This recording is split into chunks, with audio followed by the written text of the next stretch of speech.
Bonjour, je suis Étienne Lefay, directeur de recherche à l'INRA et je travaille dans l'équipe protéostasis de l'unité de nutrition humaine de Clermont-Ferrand. Dans notre équipe, nous recherchons pour la rentrée de septembre 2020 des étudiants en Master 2 pour apporter leur talent et leur énergie au projet de recherche que nous développons. Je recherche en particulier un candidat pour un stage où sera abordée à la fois la biologie de l'hibernation avec le modèle de l'ours hibernant et la résistance aux irradiations. Ce stage s'inscrit dans un projet de recherche qui est copiloté avec le laboratoire de physique de Clermont-Ferrand. Bonjour, je m'appelle Patrick Vernet et je suis professeur de biochimie à l'université Clermont-Auvergne. Je travaille au laboratoire de physique de Clermont, le LPC, et mon groupe de recherche s'intéresse à la radiothérapie antitumorale et aux mécanismes de radiosensibilisation en parallèle aux stratégies de radioprotection. Dans notre équipe, au sein d'un consortium européen, nous étudions depuis plusieurs années l'hibernation chez l'ours brun scandinave. Nous suivons une population d'ours sauvages dans le nord de la Suède et chaque année nous allons sur place pour capturer les animaux. Ces captures sont réalisées en hiver pendant que les animaux hibernent et également en été pendant la période active des animaux. C'est l'occasion de réaliser un ensemble de mesures sur les ours, d'effectuer plusieurs prélèvements, notamment de sang ou encore prélever des microbiopsies de muscles et de tissus adipeux.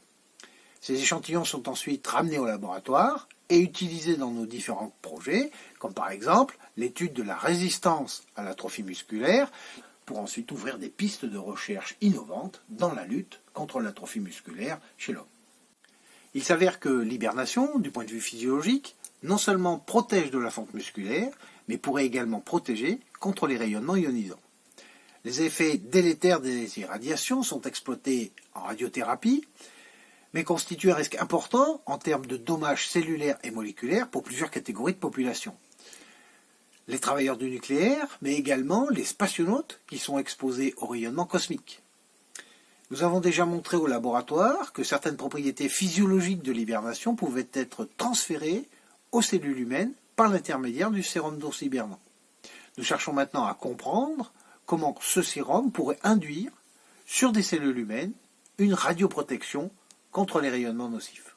Au LPC, nous avons accès à des irradiateurs, ce qui permet d'exposer expérimentalement des cellules à des rayonnements de doses croissantes et de mesurer les conséquences biologiques en termes de survie et de prolifération cellulaire, et aussi à l'échelle plus microscopique, comme les cassures de l'ADN, l'activité des systèmes cellulaires de réparation ou les dommages observés ou obtenus sur l'ADN. Dans le cadre de ce projet de recherche, le stage de M2 mettra en jeu des modèles cellulaires humains qui sont soumis à des irradiations X, qui sont incubés en présence de sérum d'ours. En effet, le modèle des rayons X, ça constitue une des composantes du rayonnement cosmique et ça permet donc de valider le concept de radioprotection. Les premiers travaux nous ont permis de valider la non-toxicité du sérum d'ours sur des cellules humaines en prolifération, mais aussi d'explorer le potentiel radioprotecteur de ce sérum d'ours vis-à-vis des irradiations X. Et ces premiers résultats montrent clairement que le sérum d'ours hibernant favorise la radiorésistance des cellules humaines face à des doses croissantes de rayonnement X. Et cela est extrêmement encourageant. Il faut maintenant l'approfondir.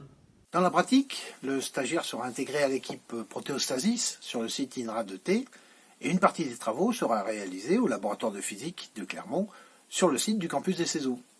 Ce projet, à l'interface de la biologie et de la physique, offre de nombreuses perspectives de recherche avec l'utilisation de plusieurs autres types de rayonnements, en partenariat avec des laboratoires de l'Institut national de physique nucléaire et de physique des particules du CNRS.